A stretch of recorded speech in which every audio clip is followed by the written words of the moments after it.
Muito bem, meus irmãos, nós vamos dar início então à nossa escola bíblica dominical. Como estamos fazendo exposição de Eclesiastes, hoje nós vamos expor o capítulo 6. Então abra sua Bíblia comigo, Eclesiastes capítulo 6. Nós acolhemos também com muito carinho as pessoas que estão nos acompanhando virtualmente. Eclesiastes capítulo 6.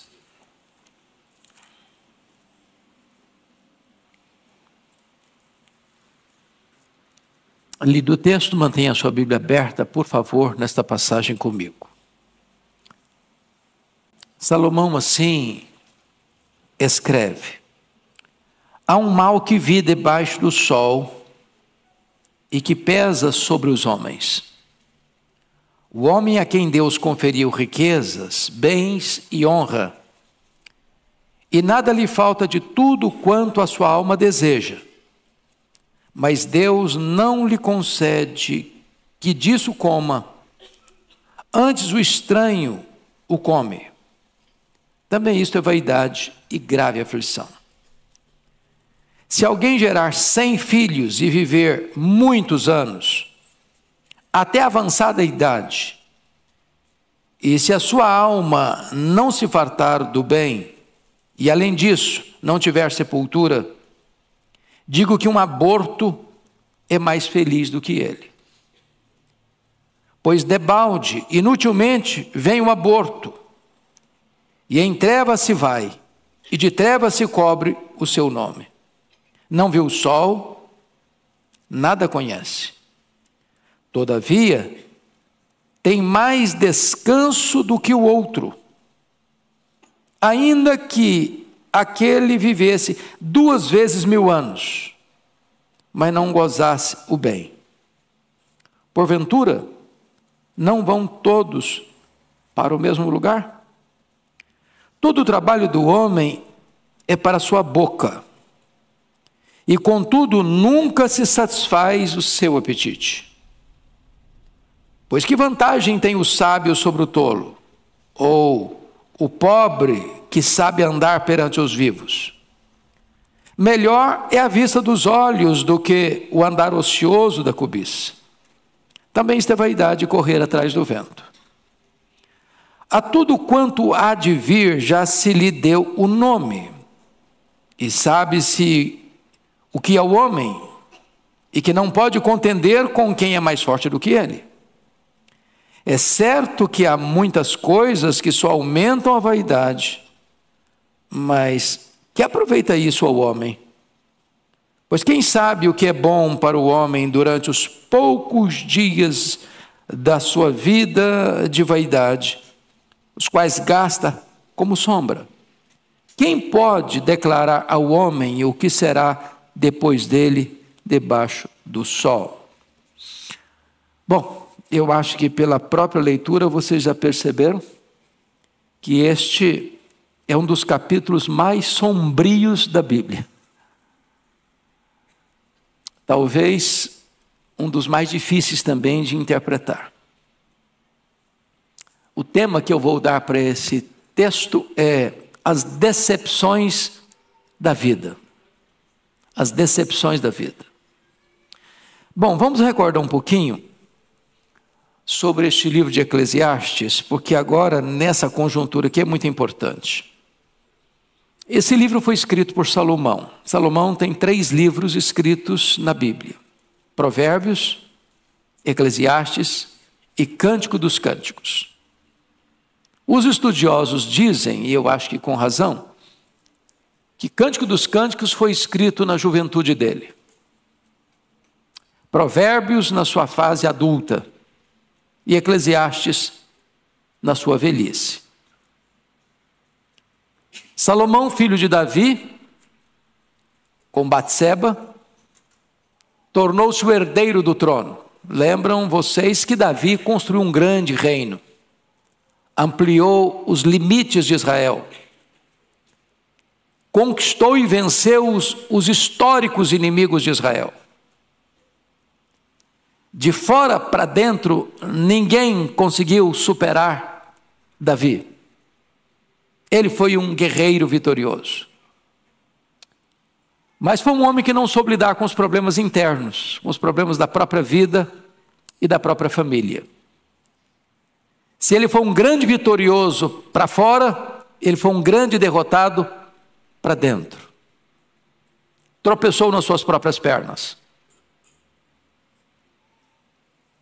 Enfrentou as suas maiores e as mais amargas derrotas dentro de casa. Salomão, filho de uma relação complexa, porque a mãe de Salomão era mulher do sacerdote, do soldado Urias, e Davi casou-se com ela para esconder um pecado.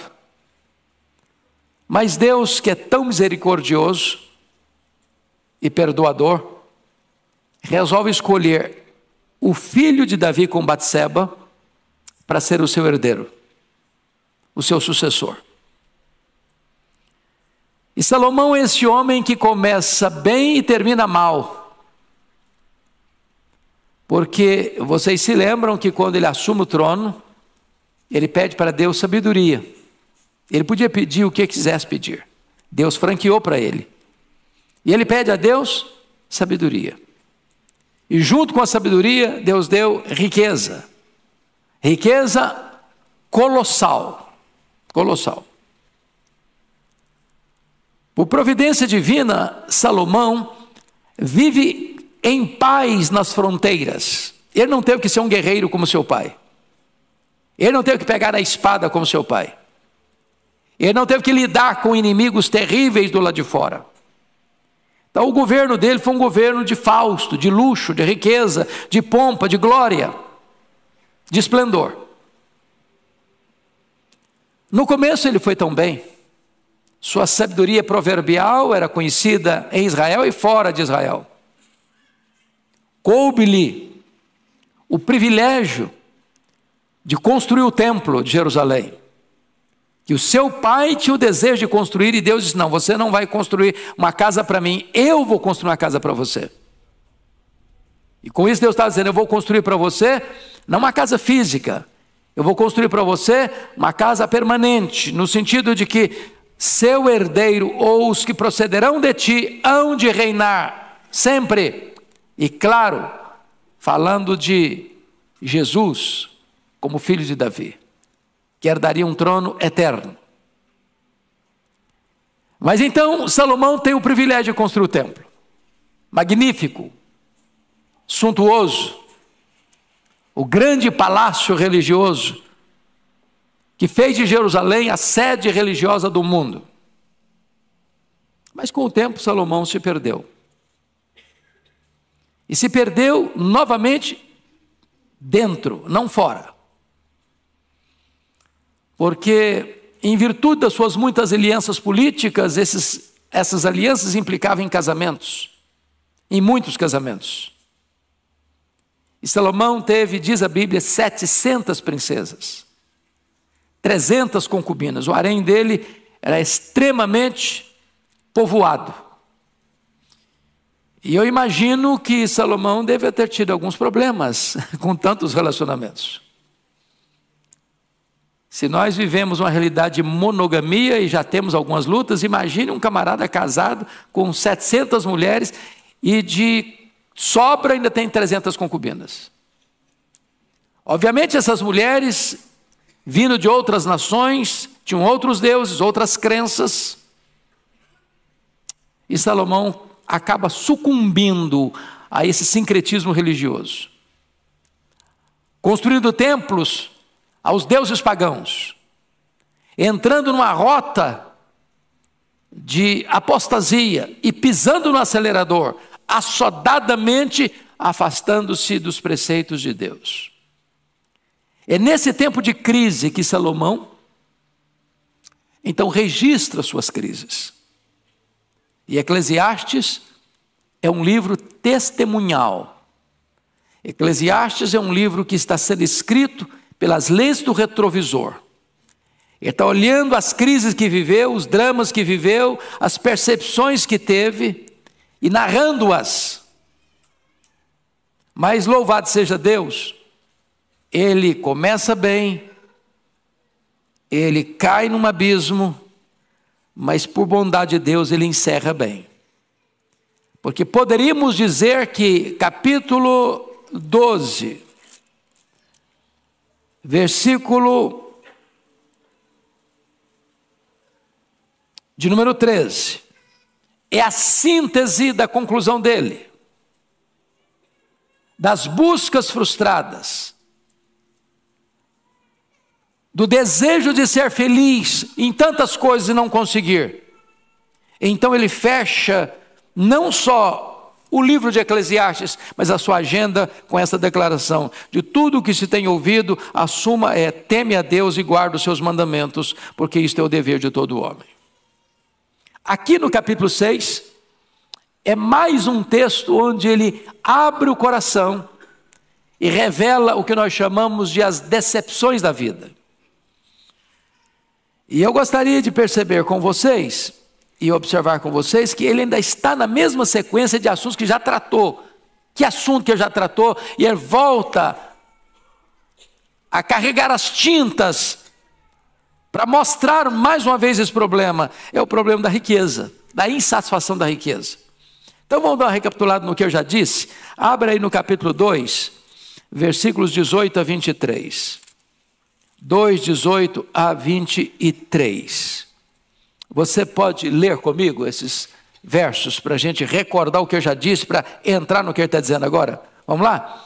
Também aborreci todo o meu trabalho, com que me afadiguei debaixo do sol, visto que o seu ganho eu havia de deixar a quem viesse depois de mim. E quem pode dizer se será sábio ou estulto? Contudo, ele terá domínio sobre todo o ganho das minhas fadigas e sabedoria debaixo do sol. Também isto é vaidade. Então me empenhei, porque o coração se desesperasse de todo o trabalho com que me afadigara debaixo do sol. Porque há homem cujo trabalho é feito com sabedoria, ciência e destreza. Contudo, deixará o seu ganho como porção a quem por ele não se esforçou. Também isto é vaidade e grande mal. Pois que tem o homem de todo o seu trabalho e da fadiga do seu coração, em que ele anda trabalhando debaixo do sol, porque todos os seus dias são dores, e o seu trabalho desgosto. Até de noite não descansa o seu coração. Também isso é vaidade. Está dizendo para o camarada que trabalhou, juntou muito dinheiro, juntou uma grande fortuna, deixou uma grande herança. Quem não ralou que vai desfrutar, e ele nem sabe se o herdeiro dele vai ter sabedoria para administrar toda a riqueza que herdou. Como de fato não teve. O filho dele foi uma tragédia, o Roboão. Outro texto que trata do assunto, ao capítulo 5, a partir do verso 10. Vamos dar uma olhadinha. Verso 10 a 13. Leia comigo. 5, 10 a 13. Quem ama o dinheiro, jamais dele se farta. E quem ama a abundância, nunca se farta da renda. Também isso é vaidade. Onde os bens se multiplicam, também se multiplicam os que deles comem. Que mais proveito, pois tem os seus donos, do que os verem com seus olhos. Doce é ao sono do trabalhador, quer coma pouco, quer muito. Mas a fartura do rico não o deixa dormir. Ele está dizendo do camarada que tem muito dinheiro, mas vive perturbado. O cara pobre, trabalha, chega em casa cansado, na cultura brasileira como um bom prato de arroz com feijão, e dorme uma noite bem dormida para acordar de madrugada e começar tudo de novo.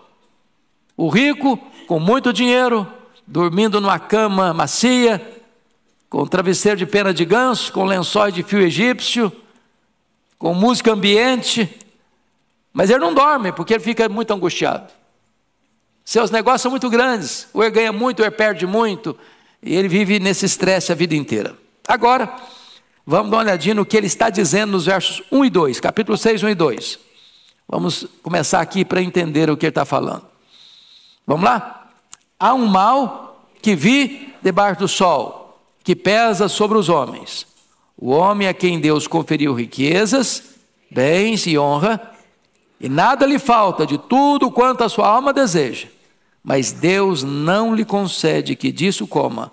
Antes o estranho o come. Também isso é vaidade e grave aflição. Qual o problema que ele está levantando aqui? É o cidadão que tem muito dinheiro, muita riqueza, muitos bens, muita honra, mas o que acontece com ele? Ele não encontra nenhuma satisfação nessas coisas. Sabe qual é o grande problema do homem? Insatisfação. Tem tudo, tem nada. Chamaríamos isso de um rico pobre, miseravelmente pobre. O que Jesus disse para ele em Laodiceia: tu és rico, mas nem sabes que és miserável, pobre, cego e nu. Tem muito, mas nada satisfaz sua alma. Ele tem riqueza, ele tem bens, ele tem honra, é o cara. Todo mundo bate continência para ele. Para toda a sociedade, ele é o cara. Aplaudido aqui, condecorado lá, medalha de honra ao mérito ali, diplomas de realizações lá, mas nada daquilo preencheu o vazio do seu coração. Nada que tenhamos, meus irmãos, fica claro aqui para nós. Nós vamos examinar no texto agora. Nem riqueza, nem bens, nem honra, nem qualquer benefício legítimo como longevidade, grande prole, pode preencher o vazio do coração do homem.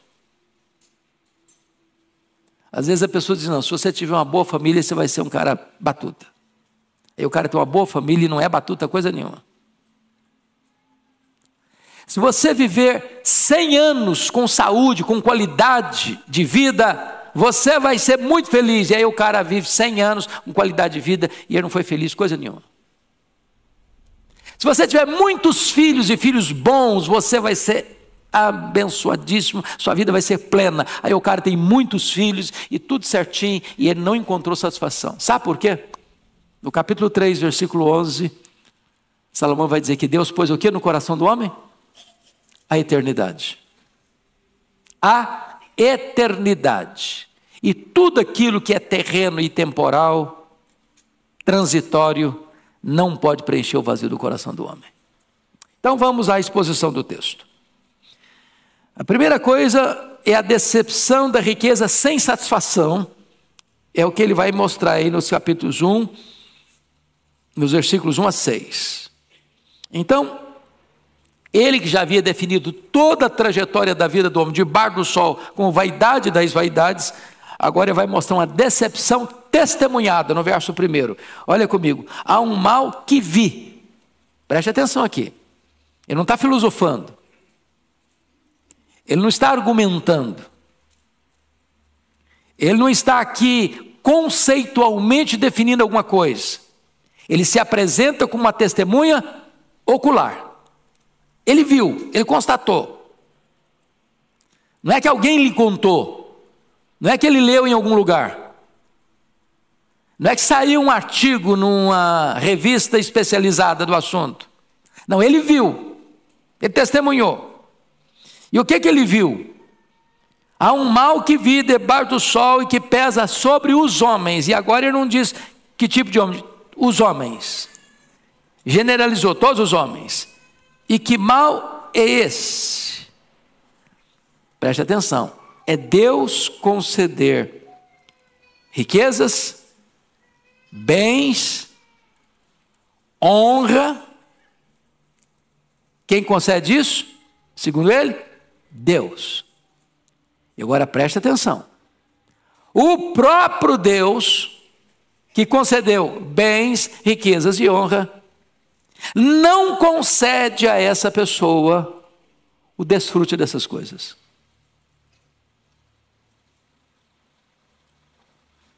Você quer um negócio pior que isso? O cara tem tudo e não tem nada. E quem que não deixou não ter nada? Deus. Por que Deus não deixou que ele não tenha nada, desfrutasse nada? Porque essa pessoa teve o dinheiro como seu Deus, o ídolo da sua vida. Então, quando o cara faz da riqueza, dos bens, da fama, da honra, do aplauso dos homens, do reconhecimento popular, a razão da sua vida, Deus dá a ele condições de ter dinheiro, ter muitos bens, ter muitas riquezas, ser o cara aplaudido da sociedade, o nome dele sai nas manchetes dos jornais, todo dia elogiando. E o próprio Deus está dizendo assim: tá bom, estou te dando isso aí, é o que você quer? Pode pegar. Mas tudo isso aí ainda não vai trazer sentido para a sua vida. Você vai ter uma insatisfação crônica, você vai ter um vazio maior na alma, você vai ter um buraco existencial no seu coração, e nada disso vai preencher o vazio da sua alma. Ele está dizendo que isso aí é o quê? Vi debaixo do sol o que pesa sobre os homens. É um peso, é um fardo, é um rolo compressor. Quando você vai estudar a biografia dos homens, pega a revista Forbes, a lista dos bilionários. Dá uma examinadazinha na história deles. Conheça um pouquinho mais. E você vai perceber que muitos deles têm uma vida vazia, infeliz. E a Bíblia diz: quem ama, está aqui em Provérbios, quem ama o dinheiro dele nunca se satisfaz. Eu sei que esse não é o seu problema.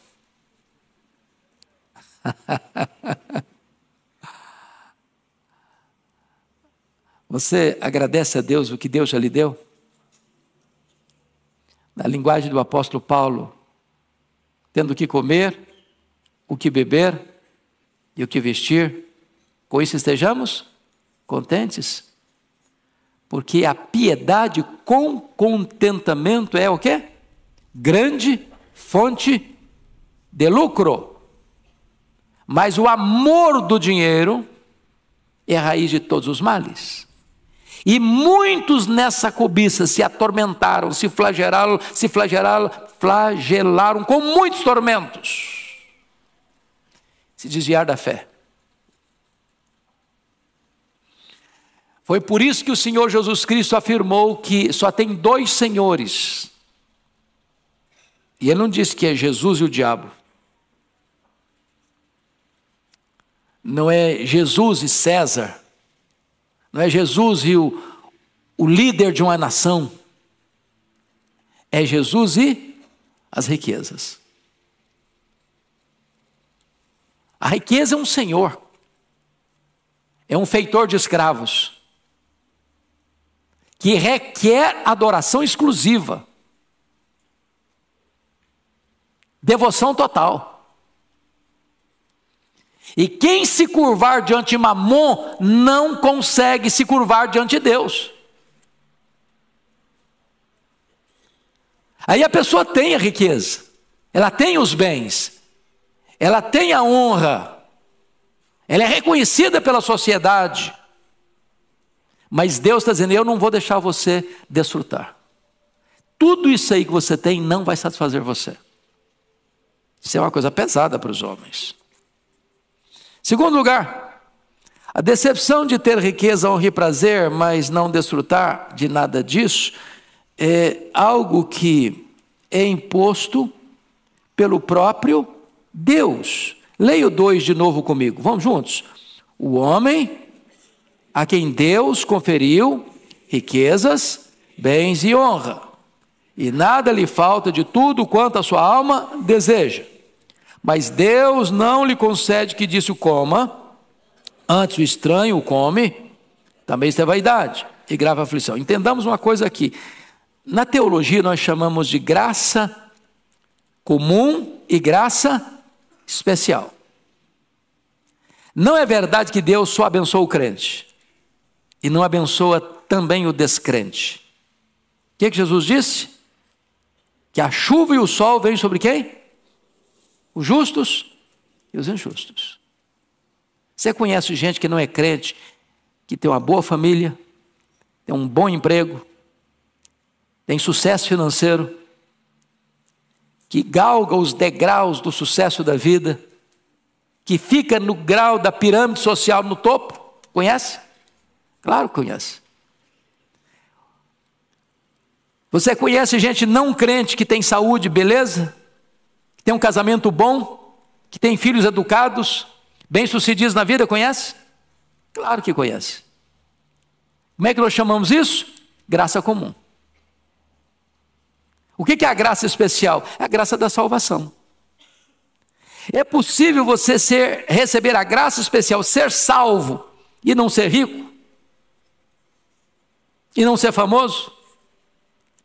E não ter os aplausos e as honras deste mundo? É claro que sim. Agora, quando você coloca os dois, o rico de coisas apenas do aqui e do agora, da graça comum, e o pobre, que tem a graça especial, a salvação em Cristo, de fato, quem é mais rico? Provérbios diz: há ricos pobres e há pobres ricos.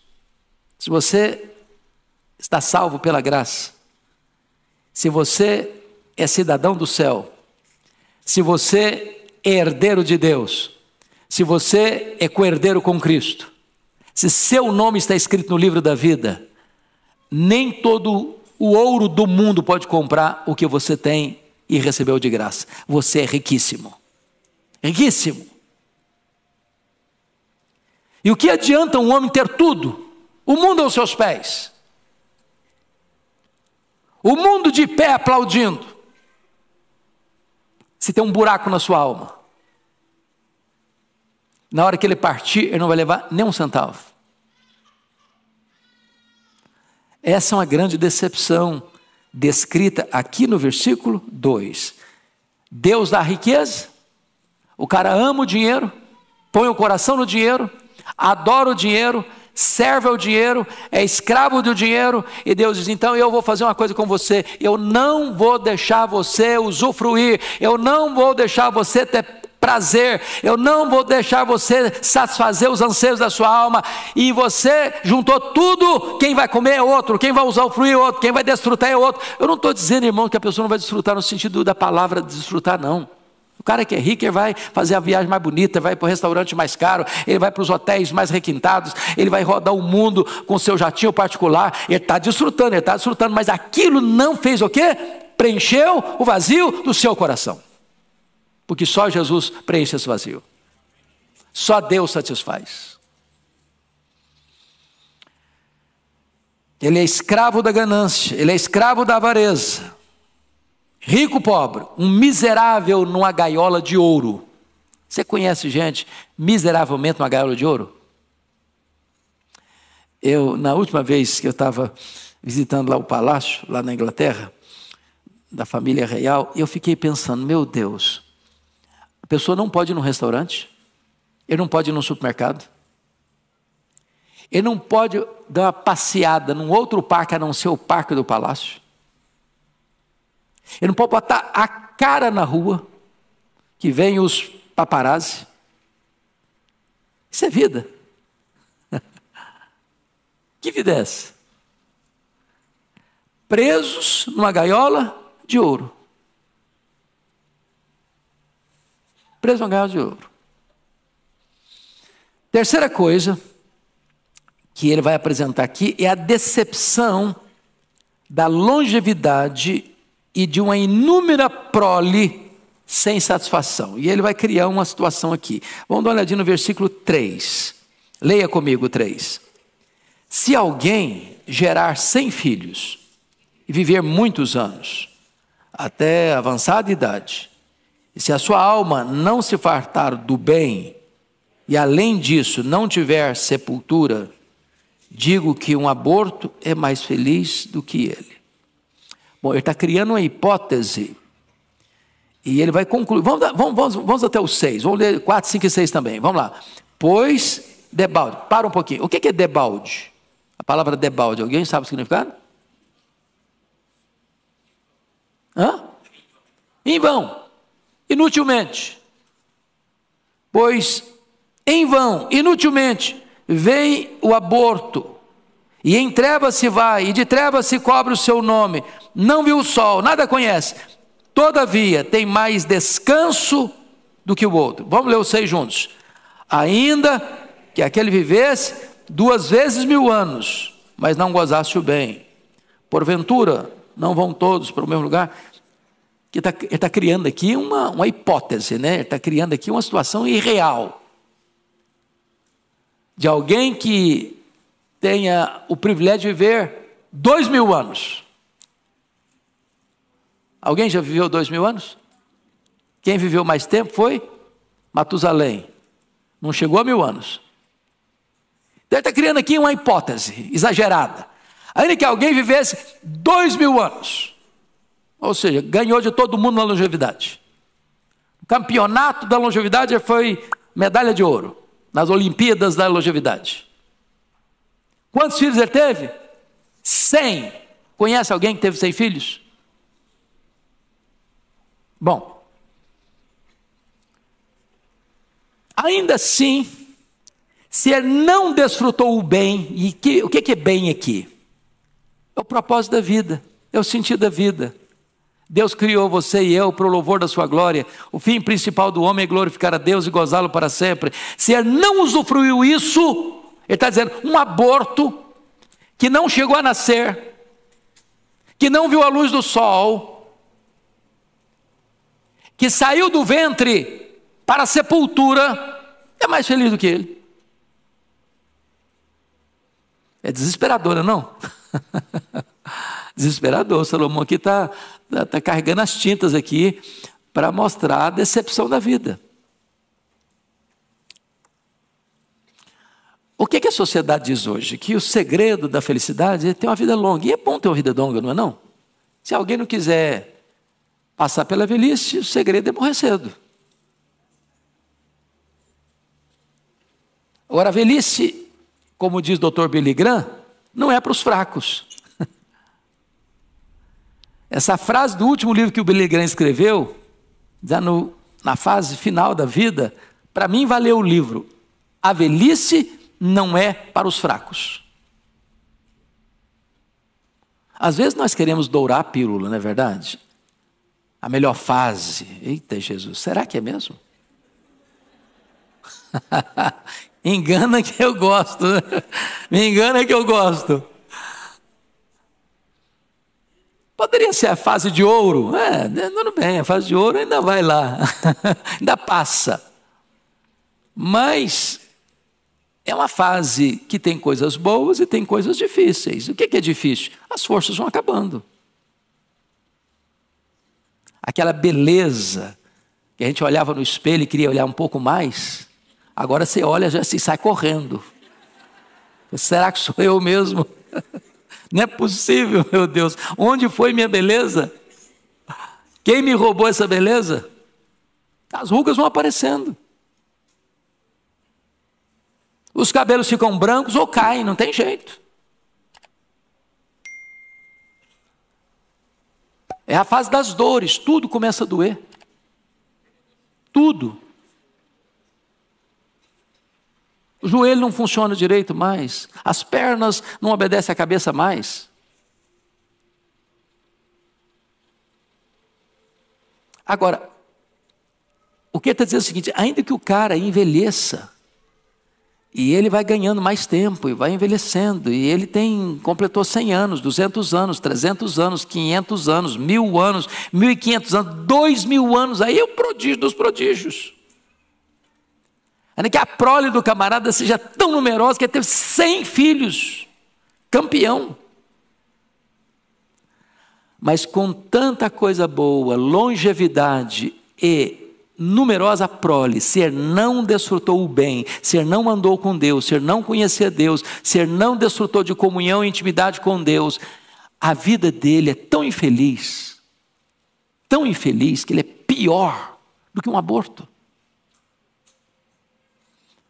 Você já pensou se um bebê que está sendo gerado no ventre da mãe pudesse falar, não, mas eu não quero morrer agora. Ué, nem nasci ainda. Deixa eu ver a luz do dia. Deixa eu curtir um pouco. Ele não teve o principal dos privilégios, que é o quê? Nascer. Porque dizem os entendidos aí que há duas coisas fundamentais na vida de um ser humano, ou 2 dias fundamentais na vida do ser humano. O primeiro é o dia que ele nasce, o segundo é o dia que ele entende por que nasceu. Por que você nasceu? Por que você está aqui? Aquela famosa pergunta filosófica: de onde eu vim? Por que eu estou aqui? Para onde eu vou? Qual o propósito da minha vida? Já parou para perguntar isso? Para que eu existo? Porque há pessoas que estão vivendo, estão empurrando a vida com a barriga. Mas nunca parar para pensar: por que eu estou aqui? Para que eu existo? Por que eu estou nessa família? Para que eu estou morando em São Paulo? Para que eu frequento a Igreja de Pinheiros? Para que eu estou na família que eu estou? Por que eu estou no trabalho que eu estou? Qual o propósito de Deus para a minha vida? O que Deus quer de mim? Para que eu estou aqui nessa conjuntura? E entender isso é fundamental. E esse autor está dizendo o seguinte, Salomão está dizendo o seguinte: se você, tendo as maiores bênçãos e as mais cobiçadas bênçãos, longevidade e prole numerosa, se você não entendeu isso, você é uma pessoa totalmente frustrada. Frustrada. O que ele está falando? Longevidade e prole são bênçãos da graça comum. Você conhece cara que não é crente, que morre com 100 anos? A nossa realidade aqui já é um prodígio, né? Você conhece cara que não é crente, tem uma família numerosa, e baixa a sepultura sem nunca ter a dor de ver um filho morrer? Não é uma coisa maravilhosa? Mas sem Jesus, até isso não satisfaz o coração.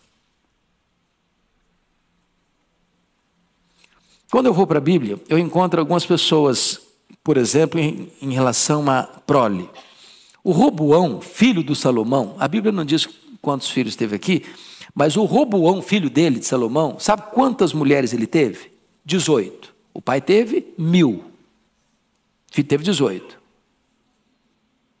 Teve 60 concubinas. Então, era um cara meio perturbado também, não é não? Vocês estão falando de 78 mulheres. Sabe quantos filhos ele teve? 88 filhos. Bom, se for olhar do ponto de vista humano, esse cara aí é o cara, né? Foi uma tragédia. Ele foi uma tragédia. O reino de seu pai, tão suntuoso, foi rasgado. 10 das 12 tribos saíram do comando dele.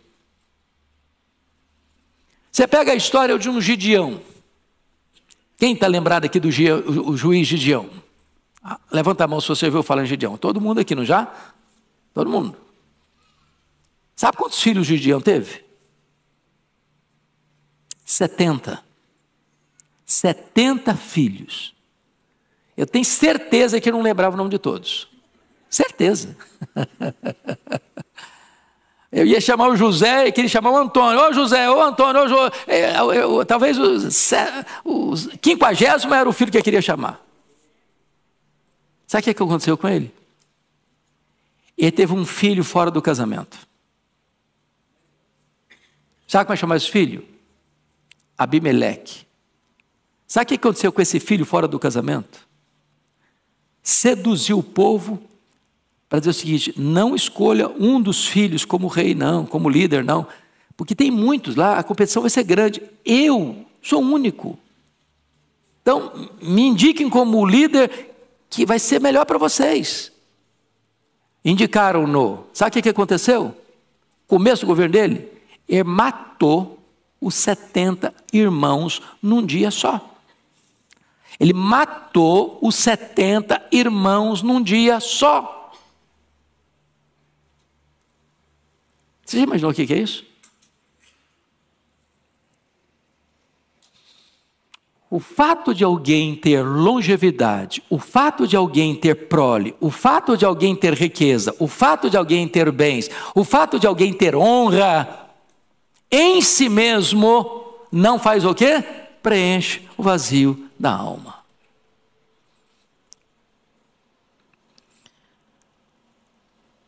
Em outras palavras, ninguém consegue gozar a vida sem Deus. O que Salomão está dizendo? É melhor morrer no ventre do que viver 2000 anos e fechar a vida sem o amor da família. Porque notem vocês, versículo 3, se alguém gerar 100 filhos e viver muitos anos até a avançada idade, ainda que hipoteticamente 2000 anos, e se a sua alma não se fartar do bem, e esse bem andar com Deus, além disso não tiver sepultura. O que significa além disso não tiver sepultura? O cara decide depois que ele morre? Morreu, ele não decide mais em que cemitério vai ser sepultado, se vai ter um caixão de cedro de tantos R$1000.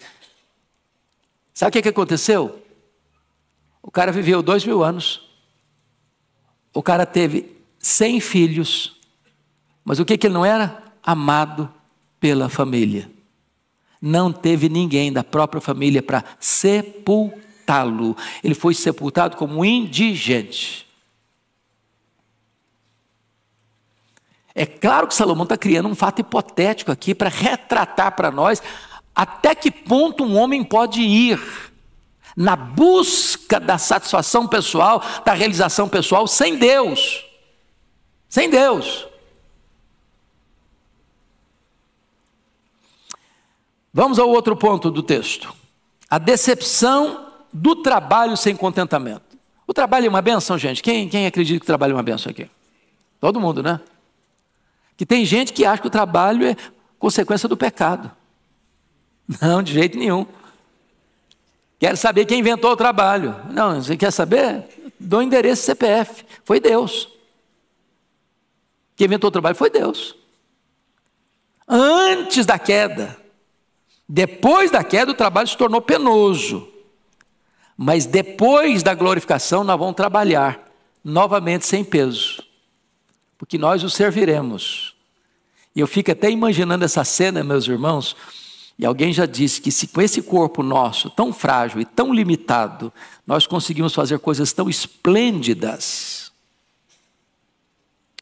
Imagine você com um corpo glorificado, imortal, incorruptível, glorioso, poderoso, espiritual, celestial, semelhante ao corpo da glória do Senhor Jesus. Nós o serviremos sem cansaço, sem fadiga, sem estresse, sem limitações, para sempre.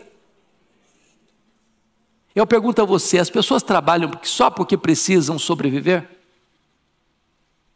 Você pega um cara hoje multibilionário, você falasse assim, a partir de hoje eu só vou ficar deitado na minha cama, porque o que eu já ganhei vai dar para eu viver 100 anos sem precisar trabalhar. Claro, conseguiria. Por que ele trabalha? Porque o trabalho dignifica o ser humano. O trabalho faz parte da própria vida humana. A ociosidade é uma tragédia. É por isso que os estudiosos dizem que o camarada que se aposenta e veste um pijama, ele morre logo em seguida. Porque a aposentadoria não significa cessar de trabalhar, significa que você vai dar uma mudada na rotina, talvez na atividade. Mas você precisa continuar funcionando. Você e eu precisamos ser como uma vela. Sabe qual é a característica da vela? A vela brilha com a mesma intensidade até acabar. Tem gente que me pergunta assim, o que você pretende fazer depois que você jubilar? Você está pensando em comprar uma casinha na montanha ou uma casinha na praia? Eu falei, não penso nada disso. Eu quero é trabalhar até Jesus voltar ou até Ele me chamar. Porque é isso que dá prazer.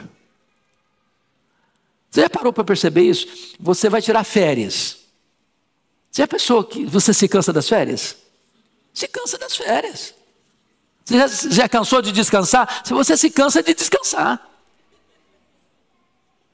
Cama é uma bênção quando você está com sono, cansado. Mas fique na cama uma semana. Você vai ficar na cama uma semana. Vou trazer café da manhã, vou trazer almoço, vou trazer jantar, vou trazer suquinho gelado. Daqui uma semana você não aguenta mais. Você está louco. Então, vamos ver o trabalho agora, o que vai dizer para nós. Versículos 7 a 9. Leia comigo. 6, 7 a 9. Juntos, vamos lá. Todo trabalho do homem é para a sua boca, e contudo, nunca se satisfaz seu apetite. Pois que vantagem tem o sábio sobre o tolo? Ou o pobre que sabe andar perante os vivos? Melhor é a vista dos olhos do que o andar ocioso da cobiça. Também isso é vaidade, correr atrás do vento. Então ele está chamando aqui algumas coisas importantes. É muito triste o homem que só trabalha para comer. Muito triste. Ele só trabalha para atender as necessidades dele. Jesus disse lá em João 4, a minha comida consiste em fazer a vontade daquele que me enviou. Ou seja, tem algo mais importante do que se você comer um bom prato quando você está com fome. É fazer a vontade de Deus. Isso satisfaz você mais do que o alimento. O que Paulo disse em 1 Coríntios 10, 31? Portanto, quer comais, quer bebais, quer façais qualquer outra coisa, fazei tudo para a glória de Deus. Então vamos ver o que ele está mencionando aqui no versículo 7. Primeiro, o apetite insaciável. Todo o trabalho do homem é para a sua boca. Contudo, nunca se satisfaz o seu apetite. É come, come, come, come. E ele vai ter vontade de comer de novo, de novo e de novo. E ele nunca está o quê? Satisfeito. Quando Jesus diz assim, eu sou o pão da vida. Quem de mim se alimenta nunca mais terá fome. De que pão ele está falando? Do pão físico? Material? Não. Não. Ele está falando de uma satisfação que o pão da terra não pode dar. Ele está falando de uma satisfação interior que só Deus pode satisfazer. Meus irmãos, se nós pudéssemos hoje aqui escolher, selecionar as 10 coisas mais prazerosas da vida, do ponto de vista humano e terreno. Lembra aqueles livros lá, 100 lugares que você precisa conhecer antes de morrer? 100 isso que você precisa fazer antes de morrer? Hipoteticamente, imagine que você fizesse todas 100. Preencheria o vazio? Imagine que nós fôssemos selecionar aqui os 10 ou os 100 hotéis mais chiques do mundo, e você fosse a cada um deles.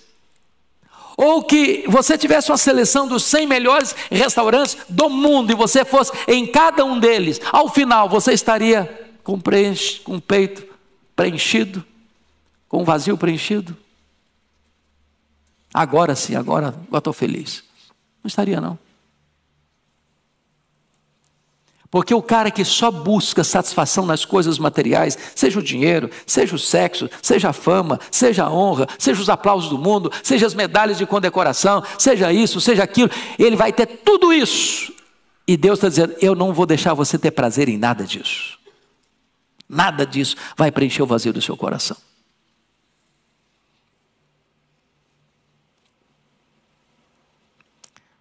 A segunda coisa, versículo 8, é a sabedoria insatisfeita. Pois que vantagem tem o sábio sobre o tolo, ou o pobre que sabe andar perante o vivo? Hoje de manhã, no culto da manhã, o pastor Ival falou de determinados escritores que arrotam muita sabedoria e coisas muito profundas. E a pergunta é, será que essa profundidade toda planificou a vida delas?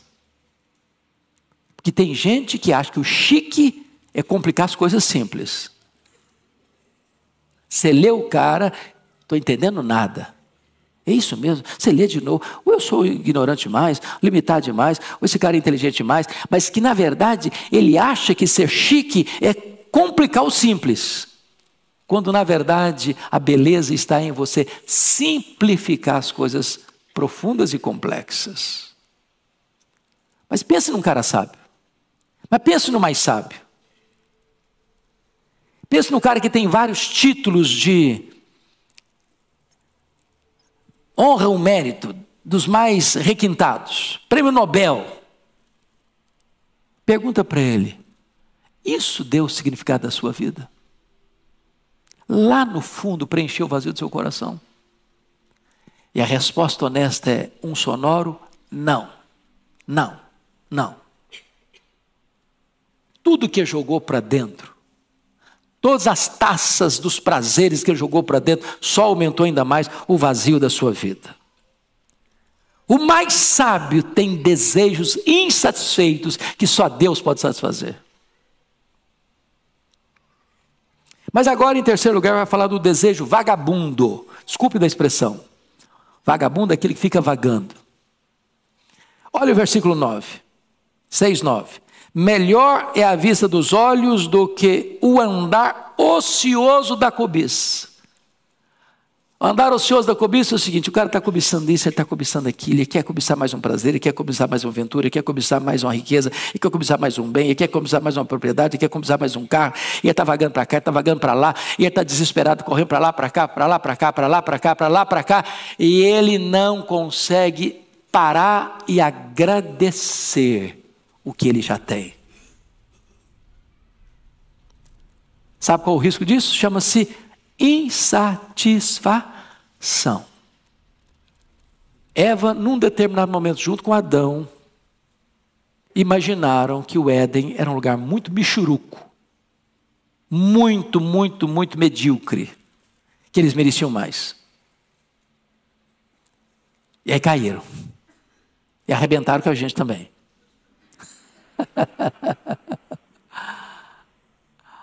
O que aconteceu com o filho pródigo? O filho pródigo tinha a casa do pai, tinha o irmão, tinha pão com fartura, tinha servos na casa, tinha todo o glamour de uma família abastecida e abastada. De repente ele pensou, não, isso aqui não vale nada. Está muito ruim, essa casa aqui tem nada, está com nada. Eu acho que a vida está pulsando lá no país distante. Meus irmãos, toda vez que o ser humano acha que ele merece mais, que o que ele tem não é bom, não é suficiente, ele vai ser um eterno infeliz. Não está feliz na casa que mora, não está feliz com o carro que anda, não está feliz na empresa que trabalha, não está feliz com o salário que tem, não está feliz com o marido que tem, não está feliz com a esposa que tem, não está feliz com os filhos que tem, não está feliz com a igreja que tem, não está feliz na cidade que mora, não está feliz no país onde vive, ele não está feliz. A infelicidade está dentro dele. Está insatisfeito. E aí é a porta da tentação. Aí é o quintal do inferno. Aí é a antessala da perdição.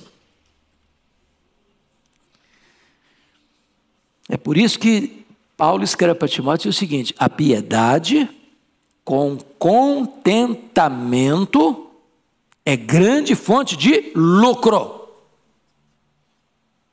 Lá em Filipenses, o apóstolo Paulo, no capítulo 3, versículo 19, ele diz que algumas pessoas só se preocupam com as coisas terrenas. O cara se casa por dinheiro, ele se divorcia por dinheiro, ele se corrompe por dinheiro, ele mente por dinheiro, ele vende a alma dele para o diabo por causa de dinheiro, ele morre por dinheiro, ele mata por dinheiro. E a hora que ele tem o dinheiro não satisfaz. Lembra dos bandeirantes? Que aqui no Brasil correram atrás de pedras preciosas? E de repente carregavam no colo, no peito, de pendurado no pescoço, sacola com um monte de pedras verdes. Esmeralda, não é isso? Esmeralda. E aí vinha a febre. E o cara tremia todo. E a morte chegando, e o cara tentava empurrar aquele saco de pedras preciosas para dentro dele.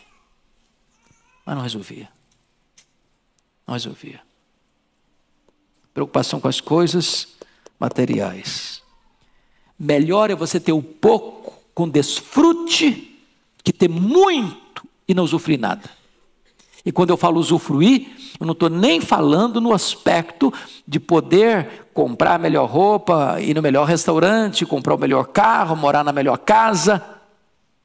É de não usufruir com contentamento como dádiva de Deus. Para fechar, para encerrar, a decepção das perguntas sem respostas. Versículo 9, 10 e 11. Vamos dar uma olhadinha aí comigo? 10 e 11, vamos juntos? A tudo quanto há de vir, já se lhe deu o nome. E sabe-se o que é o homem. E que não pode contender com quem é mais forte do que ele. É certo que há muitas coisas que só aumentam a vaidade. Mas que aproveita isto ao homem? O homem não pode mudar o curso da história, nem contender com Deus. Os nomes já foram atribuídos, tudo já foi rotulado e categorizado. Em outras palavras, o homem não ganha discussão com Deus. Tenta discutir com Deus. Tenta entrar numa disputa com Ele. Paulo, escrevendo aos Romanos, diz: quem és tu, homem, para discutir com Deus? Pode, porventura, o vaso discutir com quem fez o vaso, o oleiro? O vaso não manda no oleiro, é o oleiro que manda no vaso. Não entre nessa discussão com Deus, você vai perder. Pega o livro de Jó. Vocês lembram dos golpes que Jó sofreu? Perdeu seus bens, enterrou seus filhos, perdeu a sua saúde, perdeu o apoio da mulher, perdeu o companheirismo dos amigos. E o que ele fez? Fez 16 perguntas para Deus. Por quê? Por quê? Por quê? Por quê? Por quê? Por quê? Por quê? E por quê? Parecendo criança de 4, 5 anos. Criança de 4, 5 anos é a fase das perguntas. Por quê? Por quê? Por quê? Por quê? Por que eu não morri no ventre da minha mãe? Por que eu não morri ao nascer? Por que a minha mãe não estava com seios músculos direitos para morrer de fome? Por que o senhor não me mata de uma vez? E por quê? E por quê? E tal. E aí, não contente com as perguntas, ele vai para as queixas. Ele fez 34 queixas contra Deus. O que Deus fez? Silêncio. Não respondeu nenhuma das perguntas. Quando Deus resolveu falar, Deus não respondeu nenhuma das perguntas, nenhuma das queixas. Deus fez 70 perguntas para ele. 70. Todas retóricas. E Deus perguntou: ô Jó, onde você estava quando eu lançava os fundamentos da terra? Onde você estava quando eu cercava as águas do mar? Onde você estava quando eu espalhava as estrelas no firmamento? O que Deus está fazendo com Jó? Jó, você, meu filho, é muito pequeno. Você está querendo desafiar a mim? Você está querendo ganhar a discussão de mim? Você precisa compreender quão grande eu sou. O que ele está mostrando nesse texto, meus amados irmãos, é que há perguntas que nós fazemos e aqui podemos não ter respostas.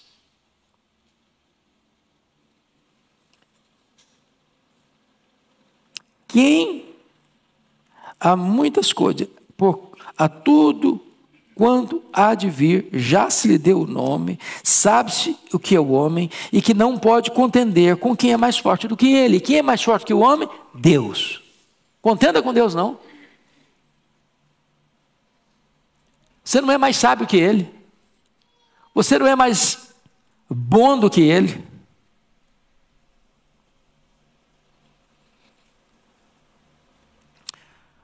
É certo que há muitas coisas que só aumentam a vaidade. Mas que aproveita isso ao homem? Então, vamos fechar com o último ponto. Você pode ler o verso 12 comigo, o último versículo? Vamos juntos? Pois, quem sabe o que é bom para o homem durante os poucos dias da sua vida de vaidade, os quais gasta como sombra. Quem pode declarar ao homem o que será depois dele, debaixo do sol? O homem não tem resposta para os dilemas da vida e da morte, porque as grandes perguntas aqui têm a ver com a vida e têm a ver com a morte. Você já parou para perguntar por que fulano vive apenas alguns meses no ventre da mãe e vira um aborto? Notinha de rodapé. Deus não trata o ser humano que está sendo gerado como uma coisa, como uma massa, mas como um ser humano. É por isso que a igreja é categórica em reprovar o aborto. É um ser. A vida começa na concepção. Por que algumas pessoas nem nascem? Por que outras morrem ao nascer? Por que outras vivem apenas a infância e morrem? Por que as outras no vigor da juventude morrem? Por que outras vivem uma vida longeva? E ainda pior, por que pessoas piedosas morrem cedo? Por que gente má, perversa, tem vida longa? Eu estava vendo um filme sobre a Segunda Guerra. Um dos principais criminosos da Segunda Guerra morreu de velhice. Levou milhares de pessoas à morte. E aí você vê um missionário piedoso, como David Brainerd, morrer com 29 anos. Você sabe explicar isso? Você sabe por quê? Eu tenho perguntas, mas nem sempre tenho as respostas. E eu preciso o quê? Me calar. Porque eu não posso discutir com quem é mais forte do que eu. O barro não pode perguntar para o oleiro, por quê? Submete-se. Cale-se. O silêncio tem hora que é mais sábio do que os discursos. Mas, se eu não consigo explicar a brevidade da vida e a inevitabilidade da morte, ele está dizendo que a vida aqui debaixo do sol, ela não vai ter explicação nem satisfação, a não ser que você olhe a vida acima do sol, na perspectiva de Deus. Então, como é que é viver aqui acima do sol? Tito diz que nós devemos viver de forma sensata, justa e piedosamente. Sensata em relação a você mesmo, uma forma justa em relação ao próximo, piedosamente em relação a Deus. Você precisa viver uma vida plena com você mesmo, com o seu irmão e com Deus. O que é viver acima do sol? Para mim, o viver é Cristo e o morrer é lucro. O que é morrer para um crente? Na perspectiva acima do sol. Morrer é deixar o corpo e habitar com o Senhor. Morrer é partir para estar com Cristo, que é incomparavelmente melhor.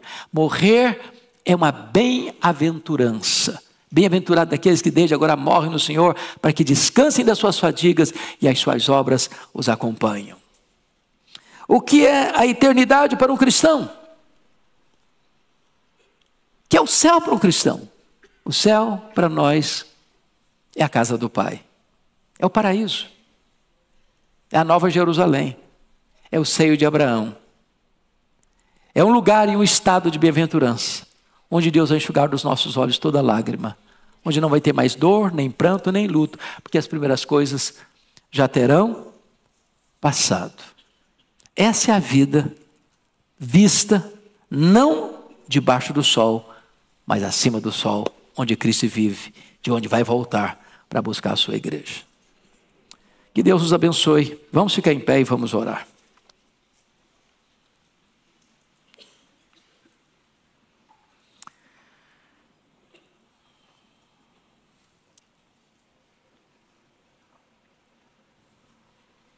As coisas do aqui não satisfazem. As melhores coisas não satisfazem. Sem Deus, nada satisfaz. Mas você não precisa viver uma vida de eterna insatisfação, de permanente decepção. Se você correr para Jesus, Ele tem para você vida e vida em abundância. Bendito Senhor, louvado seja o teu nome, pela tua palavra, que nos mostra o caminho do homem que busca satisfação naquilo que não pode preencher o vazio da sua alma. Ao mesmo tempo, esta palavra revela-nos que tu tens para nós vida plena, maiúscula, superlativa, abundante, eterna. E que só na tua presença há plenitude e alegria, e só na tua presença e à tua destra há delícias perpetuamente. Se porventura alguém aqui entrou, ou alguém está nos acompanhando, cuja vida ainda está vazia, está correndo para lá e para cá em busca de satisfação, que nesta manhã este coração se renda a Jesus e encontre nele a própria vida eterna. Assim oramos em nome de Jesus. Amém. Deus abençoe, meus irmãos, e até daqui a pouco no culto das 11.